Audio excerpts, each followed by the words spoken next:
Good afternoon. I call this meeting of the Board of Parks and Recreation to order. I'm Michelle Cummings-Steele, Chair of the Board of Parks and Recreation. Please stand for the Pledge of Allegiance. I pledge allegiance to the flag of the United States of America and to the republic for which it stands, one nation, under God, indivisible, with liberty and justice for all.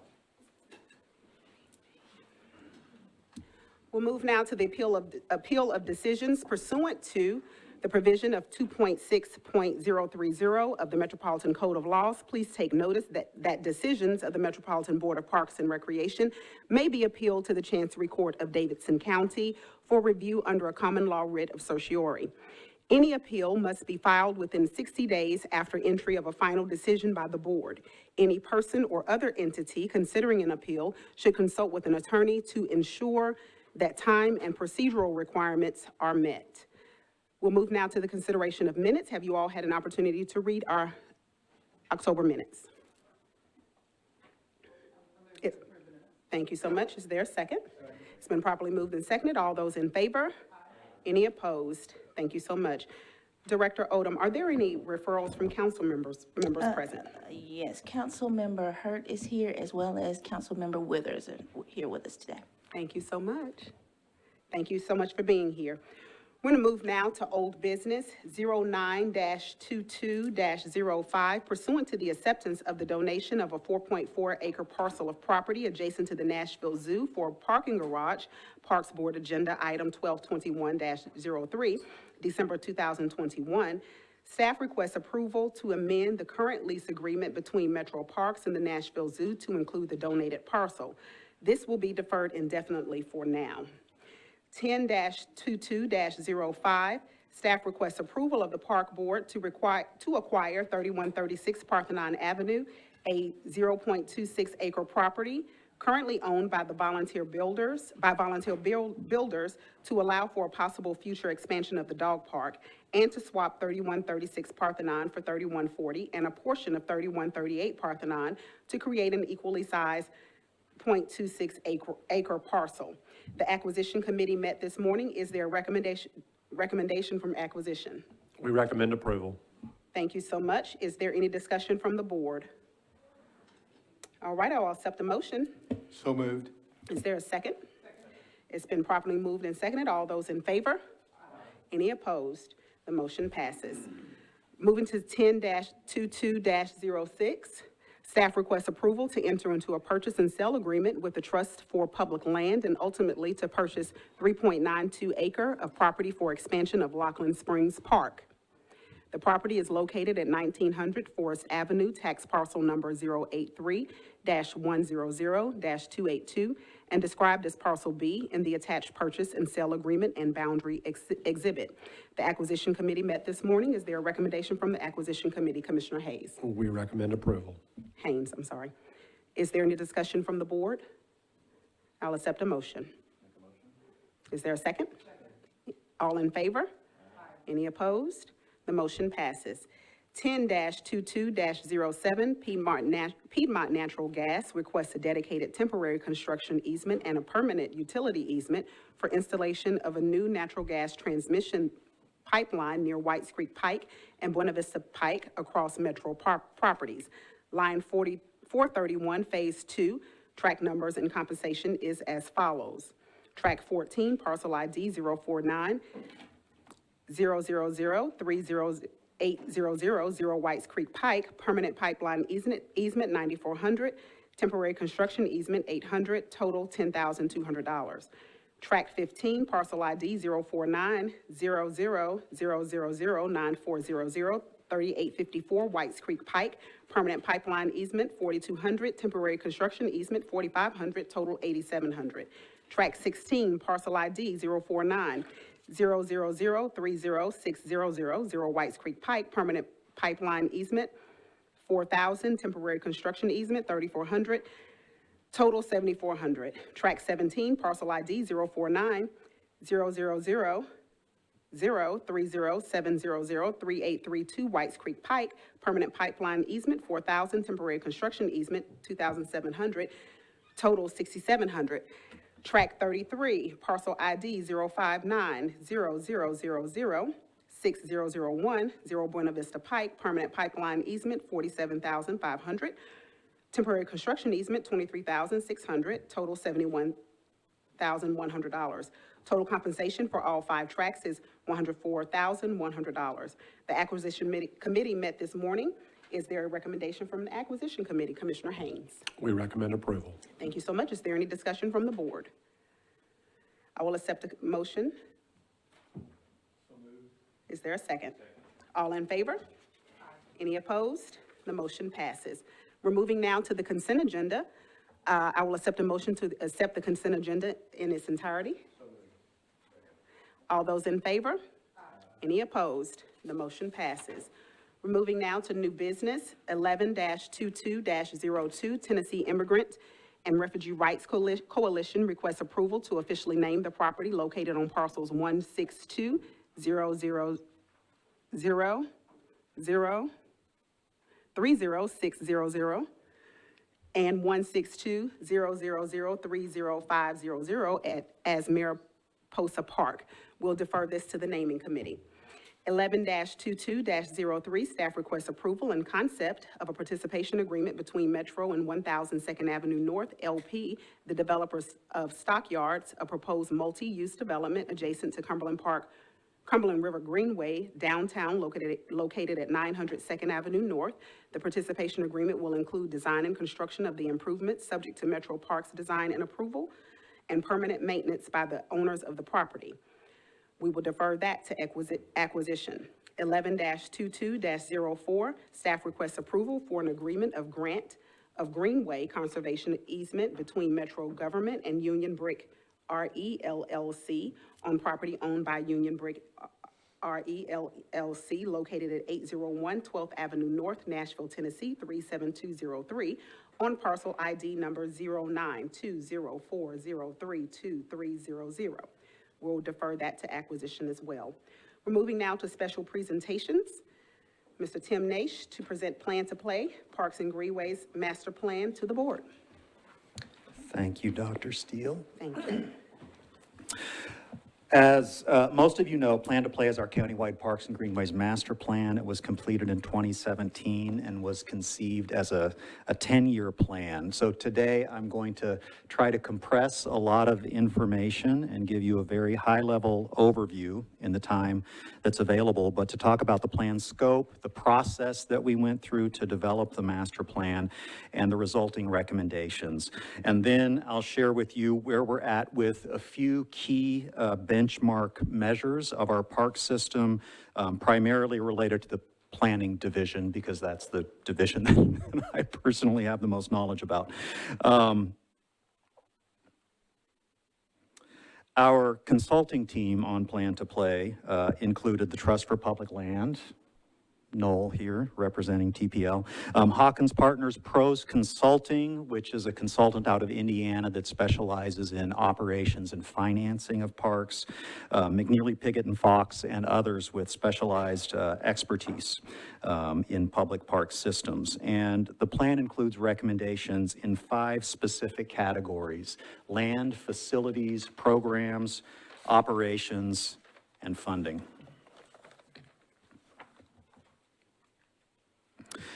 The plan recommendations, which were identified as the needs of Nashville's park system, were determined based on data collection and analysis that can be grouped into 4 primary categories. On the upper left is a look at national recreation trends and best practices. Lower left, a review of peer cities, as well as national averages for quantifiable measures of public park systems. Upper right is really the section that covers the expert analysis of our parks programs, operations, finances, practices, et cetera, by the consulting team.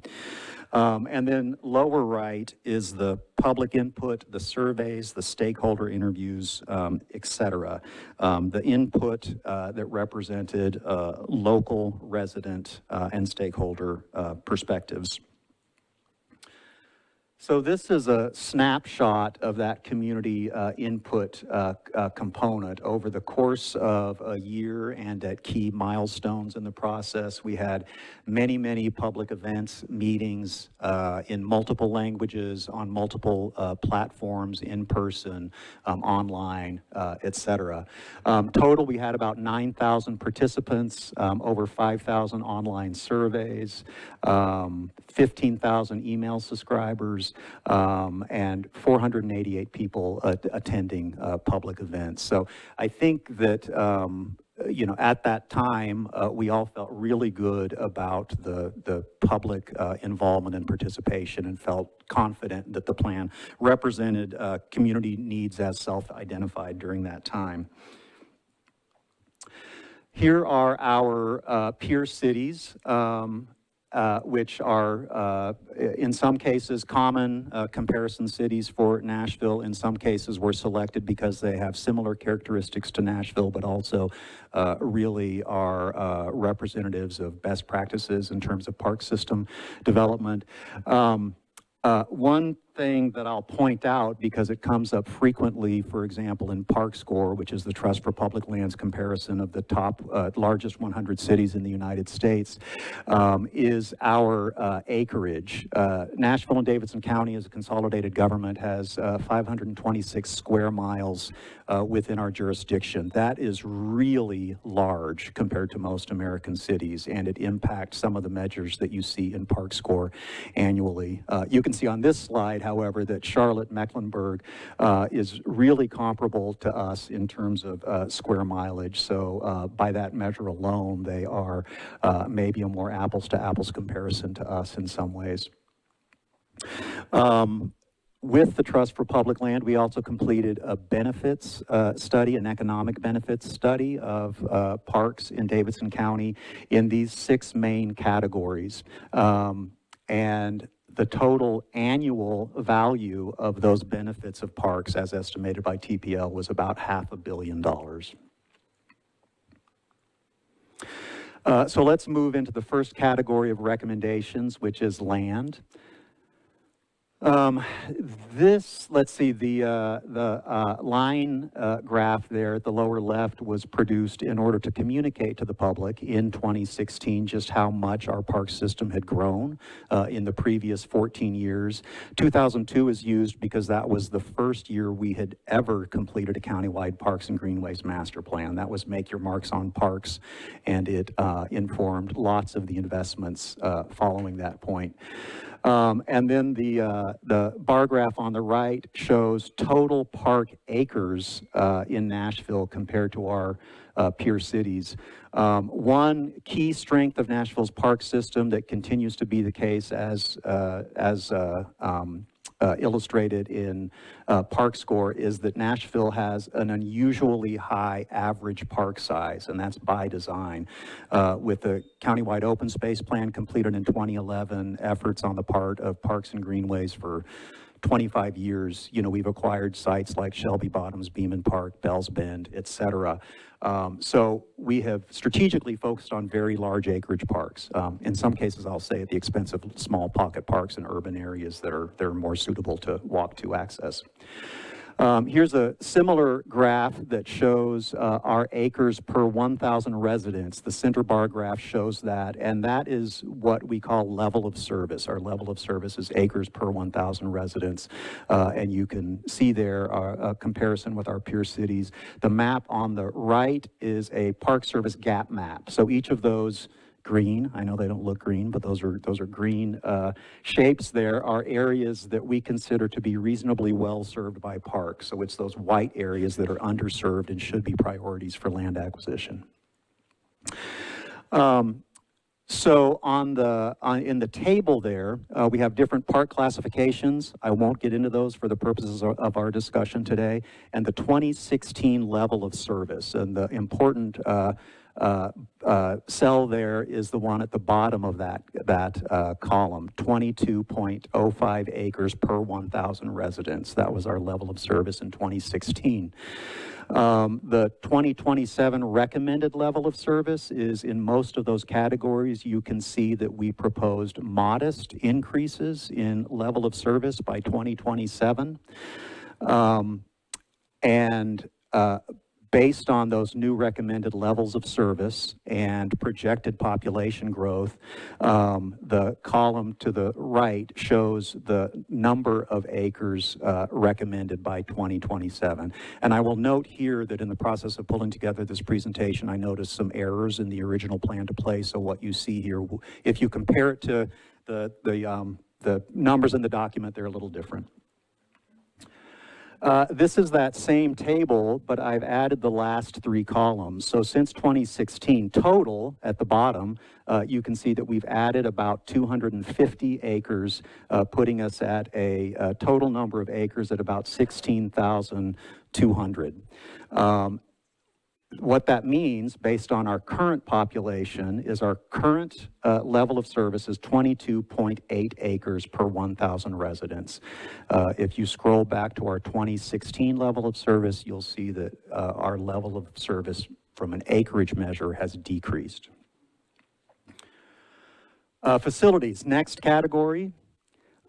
We established similar levels of service, measured and established target levels of service for these, I think it's about 10 different common facilities types. These are by no means all of the facility types that we have in our system, but these were the ones that we picked as some of the most significant. So this is a little bit hard to see, but it's similar number of units of paved multi-use trails, hiking trails, picnic shelters, outdoor pools, playgrounds, dog parks, multipurpose fields, basketball courts, etc. What the level of service was in 2016, what the recommended level of service should be by 2027, again, based on all of those inputs. And on this page then, it's the same graph, but the three columns added on the right side indicates where we're at in 2022. So units added since 2016 shows where we're at with those key metrics. Total units then in 2022 and our resulting current level of service. And those that are highlighted in pink show the areas where our level of service has actually decreased. The ones that are not highlighted in pink, we've either maintained the level of service or we've improved, again, based on our current population level. The next three categories, programs, operations, and finance, each of those is worthy of its own discussion, and I'm not going to share information about the current status of any of those recommendations, but I did want to go through them with you so that you are aware of what was recommended in Plan to Play, and that this is by no means any indication that there hasn't been significant work toward implementing these recommendations. I don't have current data on them. The key message we got from the public was that they loved what we're doing program-wise, they just wanted more of it. The breadth of programming that we offered in 2016 and currently also from our expert consultants indicated that we were doing the right kind of programming in Nashville. So the key message we took away was more. And then the question is, of course, how do we do that? So these are the specific recommendations regarding program in Plan to Play. Again, we can share that this presentation with you via email if you like. Next category is operations. This slide was used at the time, again, to show how much our park system had increased in terms of acreage by 2016. And also, the graph on the right shows where we were in terms of staffing in 2016. And you can see that at that time, we never quite recovered from the 2008 recession. And I think it's correct to say that we're still trying to recover from our loss of staffing levels during the recession. This is a look at operating budget compared to peer cities and the national average. You see that we were sort of in the middle from our peer cities, but the national at $50 per capita annually, the national average was 77. In the 2001 Park Score, it gives a little bit of a different metric. It says it compared Metro's total spending per capita on parks, operating, capital, and private charitable contributions like from our friends groups, partnerships, et cetera. That put Nashville's per capita spending last year at $52. The national average is $81. Some key recommendations. This is just a summary, and again, a full master list of all of the specific recommendations related to operations. Lastly, then, funding the future. All of the recommendations in the plan, capital, operating, land acquisition, these are the cost estimates in 2016 dollars for what it would cost to implement the plan. And that begs the question of how we could ever possibly afford to do all of that.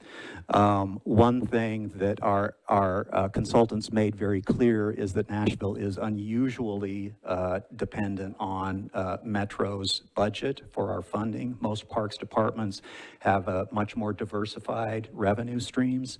And so Plan to Play includes what you might call a menu of different funding strategies that are used commonly by cities throughout the country. Those that are listed here, none of them are unusual. None of them are what you might call innovative, but many of them are ones that we have not taken advantage of historically. I might also note that some of these would require legislation, and some of them would require some political will, so it's not necessarily something that we as a department or you as the board can effectively, make happen independently. And again, this is the specific recommendations related to funding. So that's what I've got. I went through a lot very quickly. Again, we're happy to send this presentation to you. Happy to attempt to answer any questions you have. Thank you, Tim. Are there any questions from the board? I've got a couple, and I would love the presentation. Absolutely. If you had to list the top 3 areas of our city that were white, sort of in that desert, that need park space, what would those top 3 be? Let me pull that slide back. Southeast, sort of as you head towards Smyrna, Laverne, that continues to be a challenge. This shows, I think this includes the Mill Ridge Park property, which helps us a lot, but it is a regional park that, just in short, the southeastern part of the county is still really important. You can see the western side of the county, like Westmead, Bellevue, et cetera. They've got serious parkland deficits, and then far north. A lot of that on the western side is also partly attributable to the geographic characteristics there, very steep slopes, very undevelopable, which actually presents some opportunities for parkland acquisition because there's less pressure for development. The population levels, at least toward the north there, are also very low. So our ability to, for example, impact 10-minute walk would be less there than it would be in some other areas, kind of mid-North Nashville, et cetera, where there's a little bit more density. And then how long did this planning effort take? Took about a year. And how often, in y'all's opinion, should we update this effort, especially coming out of COVID? Is this something that needs to be updated every 5 years, 10 years? If money were no object, how often would you update this? The standard practice would be at least to do an update, not a complete redo, but an update every 5 years, and then do a new plan every 10 years.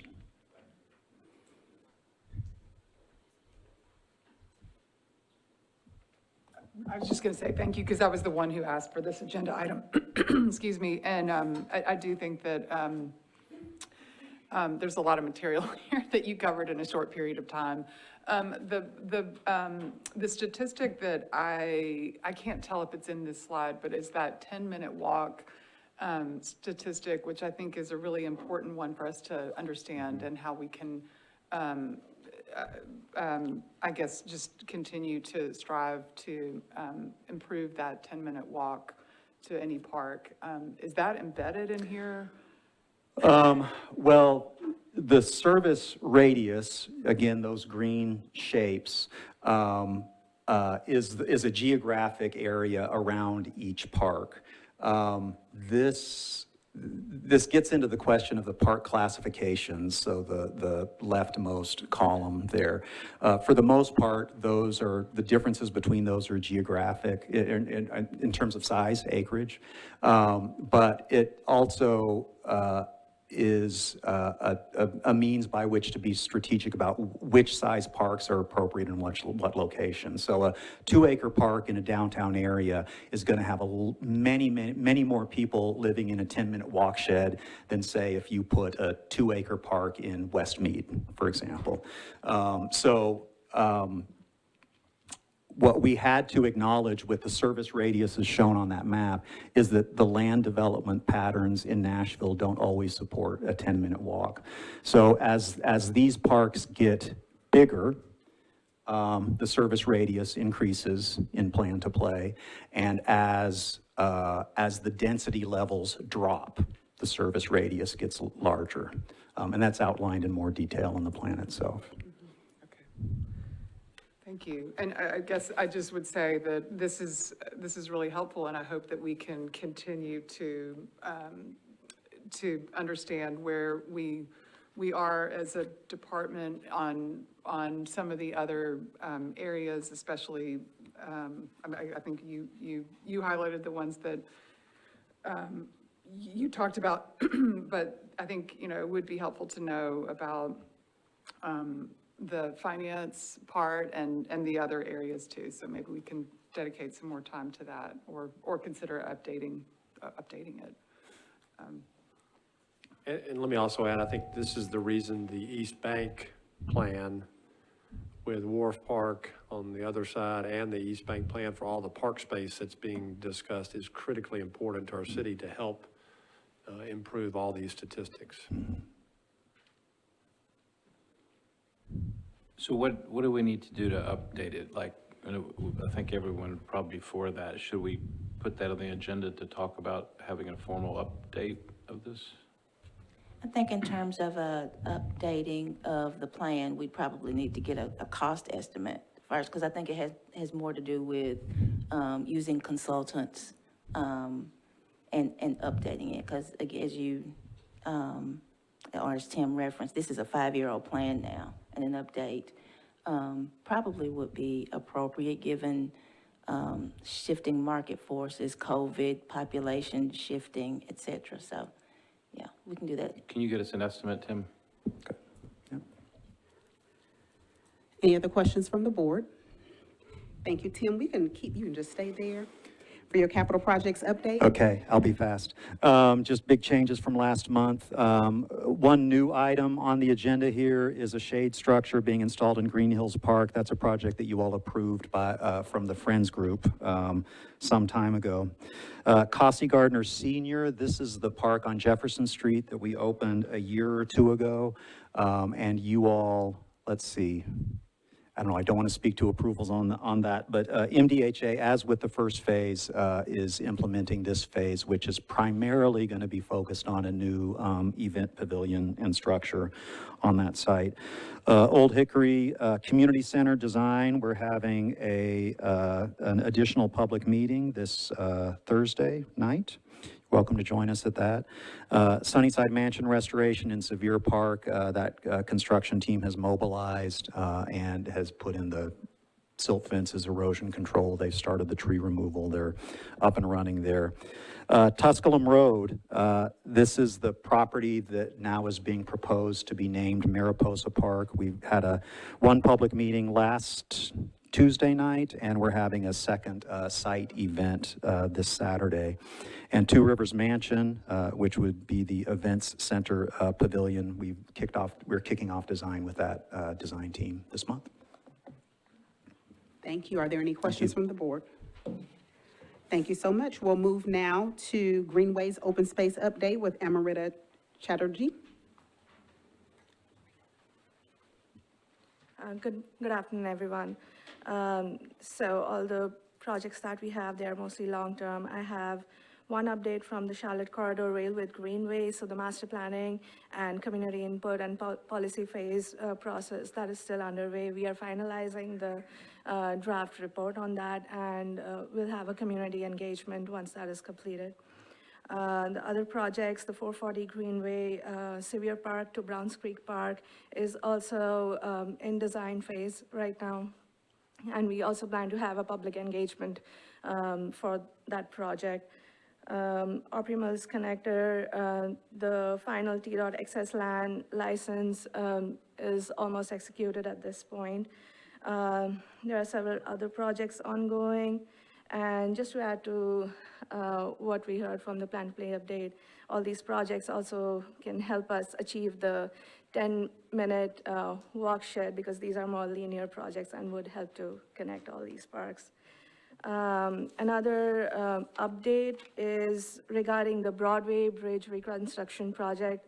So the newly opened Gulch Greenway section at the Sherian building, we might expect closures for that. So mid to late November through mid-January, there might be intermittent greenway closures to facilitate early utility work for water services and AT&T lines. These closures will be communicated to everyone in a timely manner. And the full closure of the greenway is anticipated to begin mid to late January. Exact dates for that will also be communicated in a timely manner. That's all I have. Thank you. Thank you. Are there any questions? Thank you so much. Thank you for being here. Upcoming special events and activities with Jackie Jones. Good afternoon, everyone. I'm going to go through a couple of events relatively quickly. We just got them in. They are not on your handouts that you have, so just bear with me here. The first one is a climate panel discussion at Warner Park Nature Center at 6 p.m. on November 9th. The main topic of discussion is how do we have productive and meaningful conversations about climate change so we can address the impact of the crisis. Listen to, learn from, and ask questions of experienced educators about how they approach this topic by depolarizing the issue. Registration is required for this event. If you haven't had your flu shot, on November 9th from 10 a.m. to 6 p.m., in conjunction, in cooperation with the Health Department, we have 3 community centers who will be offering those shots. Those centers are Southeast Coleman and Madison Regional Community Center as part of the Health Department's Fight Flu Tennessee initiative. Also on November 9th, join Fort Negley for a guided tour focusing on the site's rich African-American heritage. That event is scheduled for 9:30. The 1-mile walking tour will include discussions on why enslaved, free, and self-emancipated people came to St. Cloud Hill and how their contributions to the war effort directly impacted the creation of the U.S. colored troops. Then on November 6th, we have Sunday in the Park. The 33rd celebration of Sunday in the Park is at Ridgefield in Edwin Warner Park. Since 1990, it's my understanding this tradition has brought park patrons together for a very elegant and tenant luncheon among the rolling hills of Warner Parks. I think Jenny Hannon is here. You have anything to say about it? Okay, all righty. Well, that's it. Thank you so much. Uh-huh.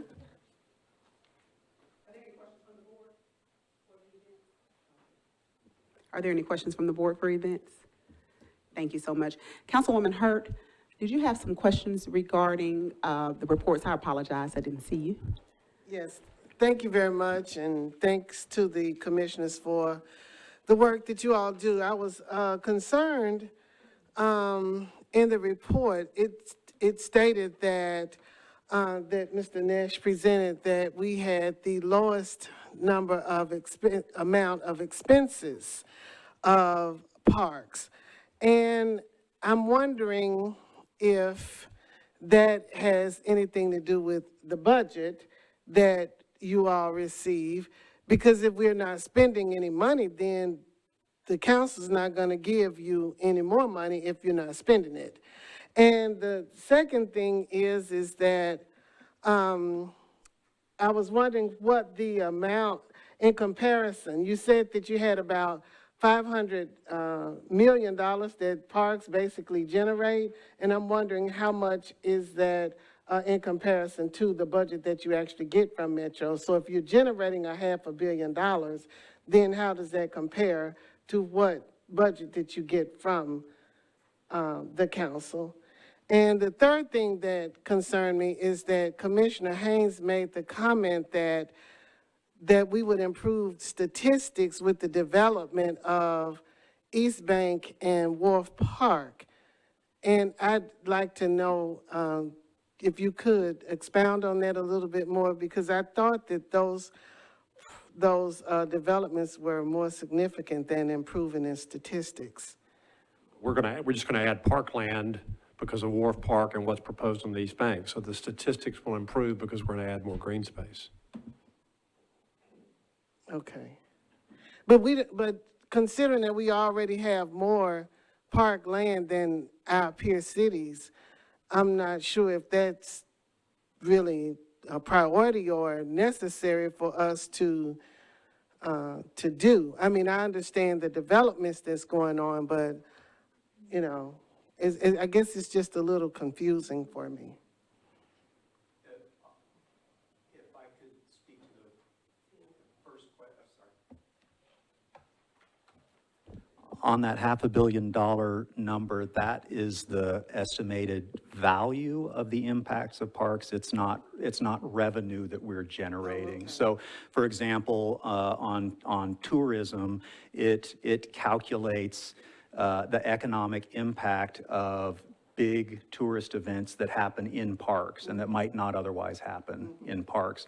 For the stormwater benefit, it calculates the value of the stormwater that's captured on park land that would otherwise go into the sewer system.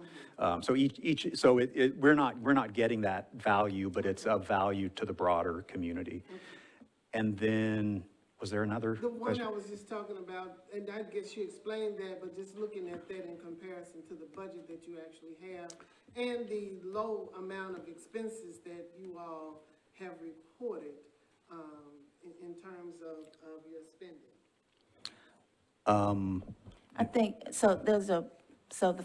I think you're talking about the per capita expense. I'll separate that, but then in terms of operating expenditures in our budget currently and for the past several years, we have expended those.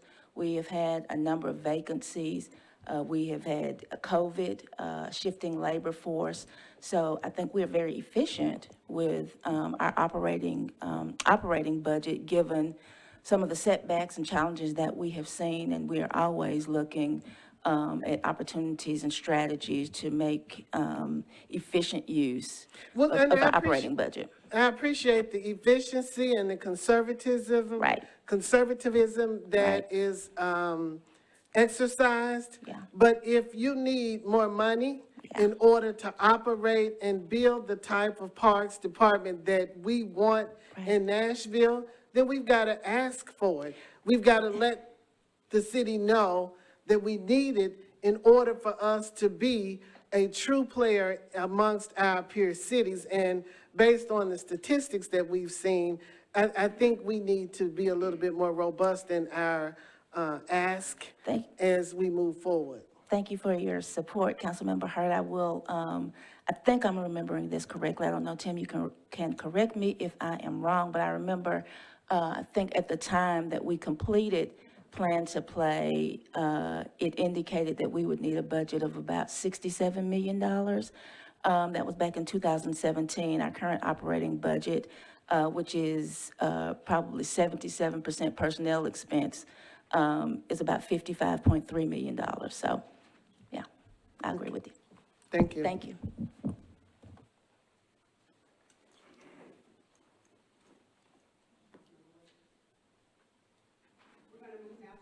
Director. Thank you very much. Madam Chair and Park Board members. Just to report a few items. As you may recall, over the past couple of years, our annual operating budget request has included a request for additional staffing for our disabilities program, and we have received that funding each year. And I'm proud to say that we, John and his team have started and have been able to expand that disabilities program to not only Coleman Community Center, but I think the past week expanded it to Bellevue Community Center. And so that will allow us to offer that type of programming to more participants, and we will work toward filling that to capacity. As you all know, those with disabilities in our community are underserved, and we are making sure that we give attention to that demographic of park participants. Hartman Community Center has been closed for a few weeks for renovations. We have a projected reopening date of November 28th, and we're excited about that, and the community is as well. I think I mentioned the last time that a hearing date with the Tennessee Historical Commission for the removal of the private Confederate monument from Centennial Park is scheduled for February 17th as of this time. And as I mentioned, each month we are still working very diligently to fill vacancies across our department. We have positions that have been budgeted and never been filled, and we also have some, as there are comings and goings, attrition, retirements, et cetera, that we are working to backfill. Still a very challenging labor market. I will say that I expect to have before you next month an update on seasonal pay ranges and a recommendation on increasing those as we move forward into 2023 and begin hiring for our seasonal staff. We have a number of, a few teammates who will be traveling to the TRPA conference in Gatlinburg this month for in-service training. And then our OEM, Office of Emergency Management in Metro, will be using Cane Ridge Park and Peeler Parks for training operators in use of drones. So that is, they will use those in case of emergency in Metro, and have reached out to us to ask if they could use those parks. And as we do with most of our peer departments, we support them and have obliged. And then finally, as you all probably know, you may have gotten the email that our annual search for the city holiday tree has started. I'm always frantic that we're not going to find one, but have been reassured by Randall Lance and his team that we have a couple of options right now. So he's assured me that we will have one by the time it's time to put it up. So any questions? All righty, thank you so much, Director Odom. We're moving now to announcements, requests for future agenda items, and open items. Are there any from the board? Okay, I'll accept a motion for adjournment. Thank you. You all have a good rest of the day. We're adjourned.